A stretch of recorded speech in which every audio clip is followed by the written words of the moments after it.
Simple سی بات یہ ہے کہ آپ کی ہر تحصیل میں ایک بہت بڑی میسو قسم کی بلڈنگ بنی ہوئی ہے جس کو ٹی ایچ کیو کہا جاتا ہے، ڈسٹرکٹ میں ڈی ایچ کیو کے نام سے بلڈنگ بنی ہوئی ہے، ایکڑوں کے حساب سے اس میں جگہ ہے، ورکرز ہیں، مطلب وارڈز، رومز، ہر طرح کی فیسلٹی اندر موجود ہے۔ ان سب کے ہوتے ہوئے ایک 10 لاکھ یا 2 لاکھ یا 4 لاکھ کا ہیلتھ کارڈ کسی بھی حکومت کا وہاں پہ لانچ کرنا سمجھ سے باہر ہے کہ کیوں اس طرح کی مطلب ان کی فضول قسم کی ترجیحات ہیں۔ کیوں نہیں انہی اسپتالوں کو اپ گریڈ کیا جاتا؟ اگر او پی ڈی کا ٹائم 8 بجے سے 2 بجے تک ہے تو او پی ڈی 24 آورس کیوں نہیں کر دی جاتی؟ آپریشنز یہاں پہ ہوں لوگوں کے، ڈاکٹروں کو مزید بھرتیاں کی جائیں، اسٹاف بھرتی ہو، پرائیویٹ سیکٹر کے اسپتال جو ہیلتھ کارڈ کے نام پہ رجسٹر کر لیتے ہیں، پھر وہ اپنی دیہڑیاں لگاتے ہیں ٹھیک ٹھاک تگڑی، 2 لاکھ کا بل ہے، 10 لاکھ کا وہ لے لیں، جو پیشنٹ ہے اس سے بھی کہہ لیں کہ 10 لاکھ پہ سائن کر، 2 لاکھ تو لے لے، 6 لاکھ ہم کھائیں گے۔ کسی کو کیا ہے اگر اس کا علاج بھی فری ہو جائے، ساتھ 2 لاکھ بھی وہ لے آئے، تو میرا خیال ہے یہ سودا اس کرپٹ معاشرے میں تو کوئی بھی نہیں چھوڑے گا۔ تو دانش اسکول ہے تو ہر چھوٹے سے چھوٹے گاؤں میں پرائمری اسکول بنے ہوئے ہیں، ہائی اسکول موجود ہیں، بڑی بڑی بلڈنگیں ہیں، انفراسٹرکچر جو پرانا بنا ہوا ہے وہ بہت شاندار ہے۔ مزید بھی وہاں پہ اگر تعمیرات کرنے کی جائیں، ان کو کالجز کا درجہ دیا جائے، تب بھی اتنے گراؤنڈز، اتنی ان کے پاس گنجائش موجود ہے، تو پھر ایسے میں دانش اسکول کی ضرورت کیا ہے؟ ان کو اپ گریڈ کیوں نہیں کیا جاتا؟ کیوں ایک ریاست کے اندر ریاست کا ایک سسٹم جو ہے نا وہ یہ لوگ نہیں چھوڑتے؟ جیسے خود ایلیٹ ہیں، جیسے خود ہیلی کاپٹروں میں یا بڑی بڑی گاڑیوں میں گھومتے ہیں، ان کی ریاست الگ ہے۔ جو غریب آدمی ہے سائیکل پہ پھرنے والا، موٹر سائیکل پہ دھکے کھانے والا، دن کو دھول مٹی اپنے اندر انہیل کرنے والا، ان کی ریاست الگ ہے۔ کیوں نہیں ایک یکساں سسٹم یہاں پہ لایا جاتا؟ ہیلتھ کارڈ جیسے یہ اور دانش اسکول جیسے فضول پروجیکٹس کو لے کے آنا، جو پہلے بنے ہوئے ان کو اپ گریڈ کیوں نہیں کیا جاتا؟ اگر آپ نے کچھ کرنا ہے تو مستقل حل نکالا جائے، نہ کہ کرپشن کے نئے راستے پیدا کیے جائیں، لوٹ مار کے نئے راستے پیدا کیے جائیں، جو پرانا انفراسٹرکچر ہے اس کو تباہ و برباد کر دیا جائے۔ تو اس لیے مریم نواز صاحبہ کی کارکردگی کا اگر جائزہ لیا جائے تو فی الحال تو کچھ ایسا لگ نہیں رہا کہ جس سے کچھ بدلاؤ آنے کا چانس ہے۔ وہی پرانا سٹائل رہے گا جو پہلے چلتا آ رہا ہے شہباز شریف صاحب کے دور میں۔ پھر خربوزدار صاحب کا تو اس میں ذکر کرنا میں نہیں سمجھتا کہ کوئی انصاف ہوگا۔ انہوں نے تو جو کیا یا جو اس دور میں ہوتا رہا وہ تو ہم نے اپنی آنکھوں سے دیکھا، کور بھی کرتے رہے کہ پہلے تو ہوتا تھا کہ جی پردوں میں رشوت بھی لی جاتی تھی، اس دور میں کھلم کھلا معاملات چلتے رہے۔ تو پھر اسکولوں کا بھی یہی حال تھا، اسکولوں میں بھی کوئی اصلاحات نہیں تھی، بلکہ پرائیویٹ کر کے اسکول حوالے کر دیے گئے تنظیموں کے۔ تو کچھ ایسا نہیں ہے کہ جو کہا جائے کہ پہلے سے ڈیفرنٹ ہوگا۔ تو ممکن ہے کہ مطلب وہ اس کو مزید بہتری کی طرف لے کے جائیں، کچھ ایسے پروگرام، ایک پروگرام ان کا ہے جس پہ جو ہے نا وہ مجھے لگ رہا ہے کہ اگر اس پہ وہ کام کر گئیں تو شاید اس ملک کے حالات کچھ بہتر ہو جائیں۔ وہ پروگرام یہ ہے کہ بار بار یہ سننے میں آ رہا ہے کہ آئی ٹی سیکٹر میں مریم نواز صاحبہ کی دلچسپی بہت زیادہ ہے، اور پھر لندن یونیورسٹی کے چند طلباء کے ساتھ ایک بڑی میسو قسم کی میٹنگ بھی ان کی ہوئی ہے جس میں ڈسکس کیا گیا ہے کہ طالب علموں کو کون سی ایسی فیسلٹیز دی جائیں کہ جس سے وہ اس ملک کے لیے کچھ کر سکتے ہیں۔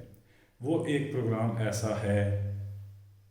کہ اگر اس پہ کچھ کام کر جائیں تو شاید آنے والی نسلوں، آنے والے بچوں کو کچھ بھلا ہو جائے۔ لیکن باقی جو میں اور میری ایج کے لوگ ہیں یا ہم جس طبقے سے ہم تعلق رکھتے ہیں، ان کے لیے ضروری آئٹمز تو یہی ہیں کہ ہمیں صاف ستھرا، ہمارے بچوں کو صاف ستھرا دودھ ملے، ہمیں پھل سبزیاں یا کریانہ آئٹم سستے داموں ملیں، کم از کم اس پہ سبسڈی نہ دے، بھیک نہ دے گورنمنٹ۔ ان کو ایسا ٹرانسپیرنٹ سسٹم بنا دیا جائے کہ وہ یہ جو مڈل مین ہوتا ہے اس کی لوٹ مار سے بچا کے اس کو مارکیٹ تک پہنچا دیا جائے،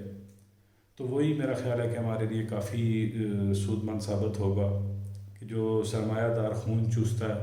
اس کو بیچ میں سے نکال دیا جائے، اس کی گرفت ٹائٹ کر دی جائے، تو ہمارے لیے اس میں بہتری آ سکتی ہے۔ انفراسٹرکچر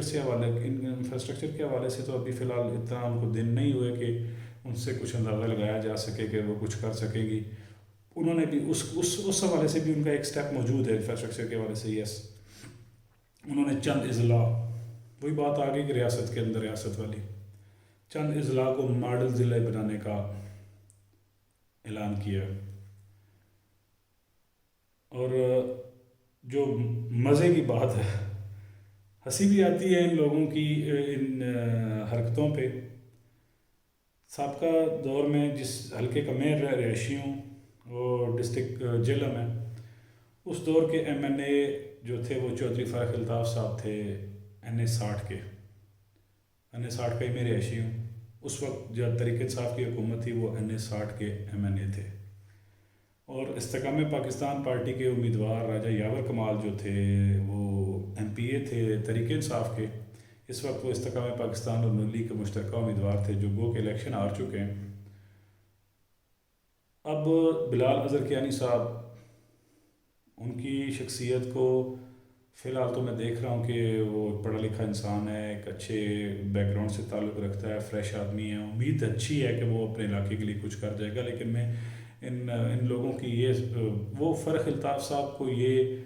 پہلے، اگر وہ آج ان کو این اے 61 سے ان کو ایم این اے بنایا گیا، وہ ان سے یہ پوچھیں تو صحیح نہ کہ ہم آپ کا ڈسٹرکٹ جہلم بنا رہے ہیں ماڈل، تو آپ جب تحریک انصاف کے دور میں تھے آپ کی کارکردگی کیا تھی اس ڈسٹرکٹ جہلم کے لیے؟ یا جو استحکام پاکستان کے امیدوار سے ان کو ٹکٹ دیا گیا یا ان کے ساتھ وہ ایک سیٹنگ کی گئی، ان سے پوچھا جاتا کہ آپ کی کارکردگی کیا تھی ایم پی اے کے دور، ایم پی اے جب آپ رہے ہیں، تو لیکن یہاں پہ وہ چیز نہیں ہے نا، کارکردگی کو کوئی جانچتا نہیں ہے، کوئی پہچانتا نہیں ہے، کوئی اس کو کسی بھی پیرائے میں دیکھنے کو تیار نہیں ہے۔ اب بلال اظہر کیانی صاحب کیونکہ مریم نگاہ صاحبہ کے قریب ترین ہے، اس لیے جہلم کو ماڈل ضلع کی فہرست میں رکھا گیا۔ اب سمجھ مجھے یہ نہیں آتی کہ اگر جہلم ماڈل ضلع کی فہرست میں ہے تو پھر چکوال کا کیا قصور ہے، وہاں کے رہائشیوں کا کیا قصور ہے؟ اب ایسی پالیسیاں کیوں لاتے ہو کہ جس کے اندر ایک ڈفرینس کا ایلیمنٹ سامنے نظر آئے؟ آپ مستقل بنیادوں پہ ایسی پالیسیاں کیوں نہیں بناتے کہ جو سب کو یکساں طریقے سے فائدہ ہو؟ ماڈل اگر آپ نے ایک بنانا تھا تو آپ ماڈل تو کوئی بھی ایک رکھ کے بنا دیتے اور پھر اسی کی طرز پہ باقی صوبے میں ترقی کا جال بچھا دیتے۔ مجھے یہ ان کا بھی پلان سمجھ میں نہیں آیا۔ بہرحال دیکھتے ہیں اس کے لانگ ٹرم کیا اثرات نظر آتے ہیں۔ کنکلوژن یہ ہے کہ فی الحال مریم نواز صاحبہ کی جو طرز حکمرانی ہے وہ سابقہ حکمرانوں کی ہیت کا طرز کا تسلسل ہے، جس میں کوئی خاطر خواہ ایسی کوئی میسو قسم کی کوئی اپروچ نظر نہیں آ رہی کہ جس سے یہ اندازہ لگایا جا سکے کہ پنجاب کے لوگوں کی کچھ تقدیر بدلنے والی ہے۔ بینیفٹ آف ڈاؤٹ اتنا ضرور ان کو دیتے ہیں کہ دن ابھی تھوڑے، شاید وہ مجھے غلط ثابت کر سکیں، جو میں آپ کے سامنے بیان کر رہا ہوں اس کا الٹ ہو جائے، کارکردگی میں ایسی کوئی بہتری آ جائے کہ جس سے پنجاب کے لوگوں کی تقدیر بدل جائے، یا پھر جو میں کہہ رہا ہوں کہ سابقہ ہی حکمرانوں کا طرز تسلسل ہے، طرز حکمرانی کا، تو شاید وہ سابقہ سے بھی اتنا لو چلا جائے کہ پنجاب کا بیڑا ہی غرق ہو جائے۔ یہ تو اب ڈیپینڈ کرتا ہے کہ آنے والا وقت اس چیز کا بہتر تعین کر سکے گا۔ میں نے تو وہی آپ کے سامنے بنایا جو دکھ رہا ہے،